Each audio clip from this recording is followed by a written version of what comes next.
Most supplements, most of the time, do exactly what they're supposed to, but every so often someone starts one and instead of feeling better, they feel worse, maybe more tired, anxious, bloated, headache, maybe they even get rash all over, maybe a small rash or maybe full body rash. When that happens, people tend to blame it on the brand or the specific supplement. Sometimes they just push on through and call it a detox reaction. And sometimes perhaps maybe it is like a bad bottle or a bad supplement, but far more often it's a collision between the supplement that you're taking and something already going on inside your body. And it comes down to three main places that this collision often happens. So if a supplement ever made you feel worse and you're trying to get an explanation for the reason, this video is for you. Hello and welcome. My name is Dr. Terranella and I help people figure out why they feel worse when they're doing everything right, including taking the right supplement. The reaction is actually a clue into how your physiology and how your body works. Let me show you and explain all three because the details are what actually help you fix it and understand it. It's not magic, it's mechanisms.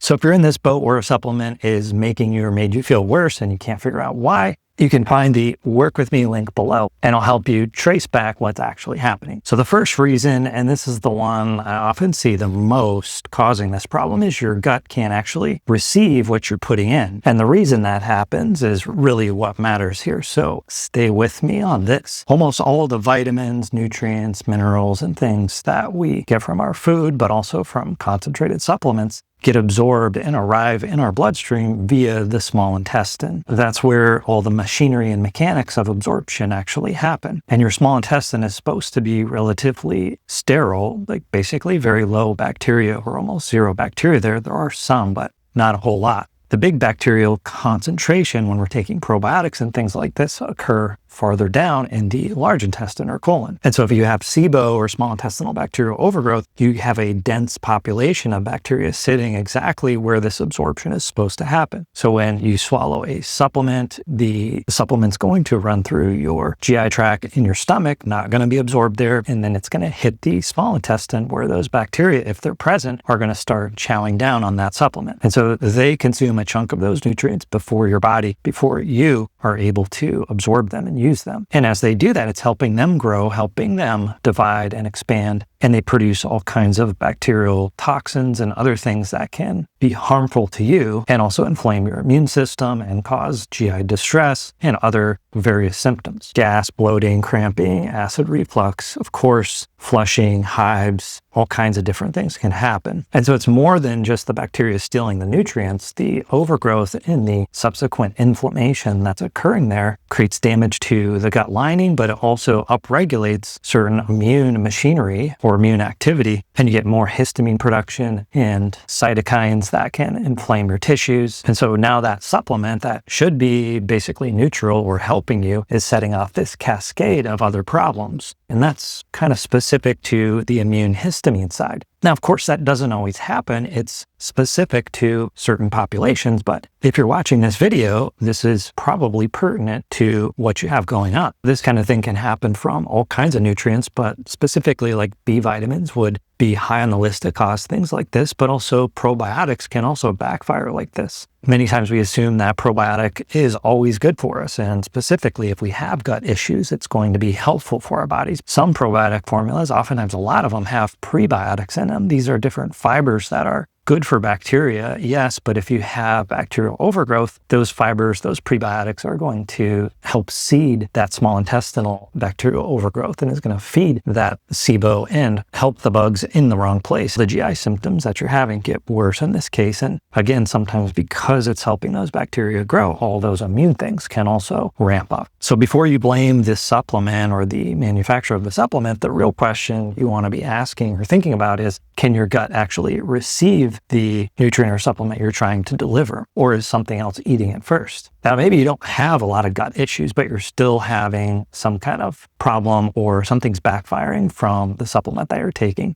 And so if that's the case, we want to take a step back and look at your detoxification systems. So the second reason your supplements often misfire or cause more problems than they're helping is because of a overwhelmed detoxification pathway. So the best way to picture this is a waterfall effect or a row of buckets, one spilling into the next, one's a little higher, spills into the next, spills into the next. So something comes in for the top, say a hormone or a toxin, and it gets processed in the first pool, which then spills into the second pool. This is just how detoxification works. It's a tiered kind of effect. And ultimately, it's cleared out of the body and eliminated. And the whole system only works if each pool can keep up with the one above it. And so if you flood a bunch of stuff into that first pool, and it clears fine into the second pool, but that second pool can't keep up with all that excess detoxification that just happened, that second bucket is going to overflow and spill out. And that's going to get into your tissues. It's going to cause more irritation, maybe immune activity, maybe tissue damage, depending on what it is exactly. And that backup effect is what people are feeling when they get a so-called detox reaction. Maybe it's headaches or hives or rashes or achiness, brain fog, and sometimes people describe it as just feeling toxic or whatever. And so it's not always necessarily the toxins leaving your body. It's maybe a downstream secondary metabolite that's not being cleared because we processed the toxin, but we weren't able to fully clear it from the body. And this is the reason that,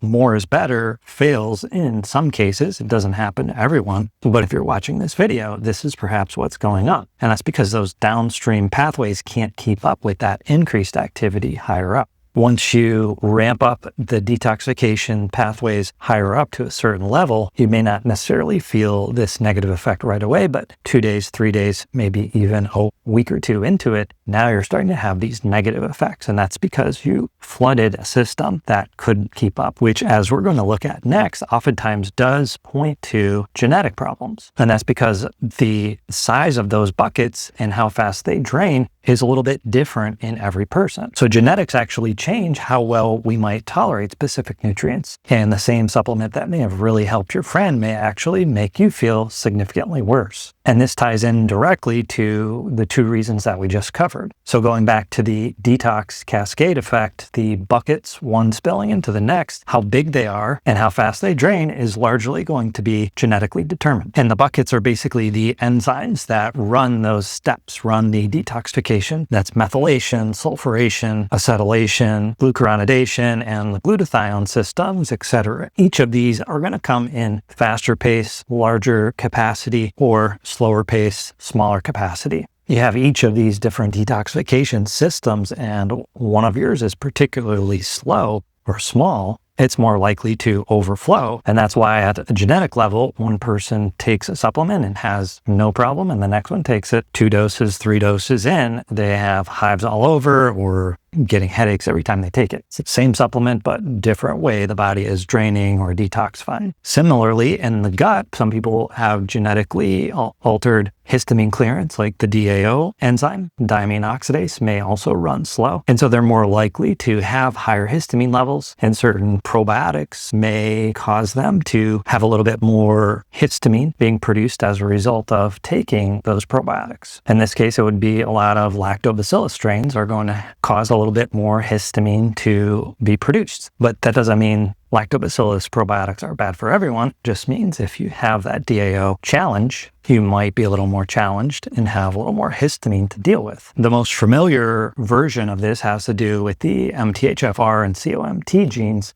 and how they change how you might handle folate and other methyl donors. You push a methylfolate supplement into the wrong genetics and you end up with someone that's wired, anxious, can't sleep. It doesn't always happen the first day or even the first week. And I do have dedicated videos on that, so I won't go into too much depth here, but the thread through all of this is the same. A bad reaction is usually not that you're doing something wrong specifically. It's not that the supplement is necessarily bad, although perhaps that's part of it as well, but it's your biology genuinely being different than someone else, the person next to you. But just because it worked for the person next to you does not promise that it's going to work for you. So what are you going to do if you're in one of these 3 scenarios? Well, the first thing is to back up, stop, take a break from the supplement, maybe a week, maybe a couple days. You want to kind of get back to your baseline. You definitely don't want to push through this, and don't assume that it's a detox reaction. If you're working with a doctor, it's good to bring bring them in the loop and make sure they understand what's going on, because there are scenarios where you may want to continue pushing through, but generally speaking, for these types of reactions, you wouldn't. Second thing is to kind of find out what's actually causing the problem. Is it your gut reacting? Is it a detoxification problem or a genetic problem? Now, this may require